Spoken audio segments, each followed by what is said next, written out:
السلام علیکم ورحمۃ اللہ۔ مولانا سجاد نعمانی صاحب کا وہ بیان جو اس وقت سنبل کے اوپر بہت تیزی سے وائرل ہو رہا ہے، حضرت نے سنبل کے اندر جا کر پچھلے سال ایک بیان دیا تھا جس میں حضرت نے اپنے خواب کا ایک ذکر کرتے ہوئے کہا تھا کہ میں نے خواب دیکھا ہے جس میں سنبل پر بڑے بڑے آگ کے گولے گرتے ہوئے حضرت نے خواب کے اندر دیکھے۔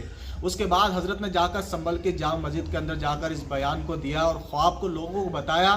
تو آخر کیا ہے اس خواب کے اندر جو حضرت نے دیکھا تھا اور اس کے بعد پھر حضرت نے جا کر بیان دیا، تو آئیے دیکھتے ہیں وہ بیان کون سا ہے۔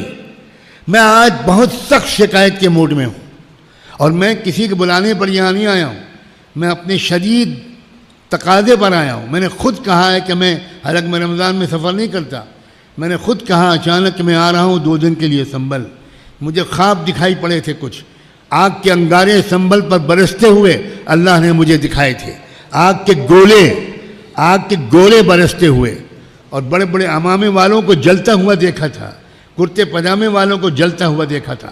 آپ کے ہاں کی لڑکیاں کس قدر بدکاری کی طرف بڑھ رہی ہیں، میں اپنے آپ کو روک نہیں پا رہا ہوں اس وقت۔ تب اس کے بعد میں نے کہا کہ بھائی میں کیا کر سکتا ہوں، میں تو خود اتنا گنہگار ہوں کہ شاید سب سے زیادہ گنہگار میں ہوں، مگر میں کروں کیا؟ یہی کر سکتا ہوں کہ جو 2 لفظ پڑھے میں جا کر لوگوں کو جھنجھوڑوں، لوگوں سے جا کر بات کروں۔ آج میں لطیفے سنانے کے موڈ میں نہیں ہوں، آج میں شعر و شاعری کے موڈ میں نہیں ہوں، شعر و شاعری مجھے آتی بھی نہیں۔ آج میں کہنے جا رہا ہوں کہ کیا آپ ہمیشہ زندہ رہیں گے؟ مرنا نہیں ہے کبھی، ملک الموت کا سامنا نہیں کرنا ہے، قبر میں نہیں اترنا ہے، رب کے سوالوں کا جواب نہیں دینا ہے۔ من ربک وما دینک وماذا تقول فی ھذا الرجل، کیا ہو گیا؟ میں بتانا چاہتا ہوں شمالی ہندوستان کی حالت جنوبی ہندوستان سے بہت زیادہ خراب ہوتی جا رہی ہے۔ آپ کے اندر غرور آ گیا، ارے ہمارے علاقے میں بڑے بڑے علماء گزرے ہیں، ہمارے علاقے میں دیوبند، سہارنپور، گنگو، تھانہ بھون، دلی، مرکز نظام الدین، چنیو، علی گڑھ، سب کچھ ہمارے یہاں ہے، ہمیں کہیں نہیں جانا۔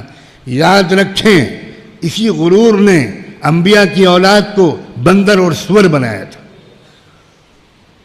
انبیاء کی اولاد تھے وہ، آپ نبیوں کی اولاد نہیں ہیں، ہوں گے آپ کسی ترم خاں کی اولاد۔ جانا پڑے گا، سر کے بل جانا پڑے گا، عاجزانہ جانا پڑے گا، محتاجی اور فقیری کے ساتھ جانا پڑے گا۔ مجھے اللہ نے اچانک ایسی جگہ پہنچا دیا جو جنوب ہندوستان اور شمال ہندوستان کا سنگم ہے، کوئی ٹرین انڈیا میں ایسی نہیں ہے کلیاں سے گزرتی نہ ہو۔ مجھے اچانک اللہ نے وہاں جا کے بٹھا دیا، وہ عجیب و غریب دستور ہے، میں اس جگہ کو جانتا بھی نہیں تھا۔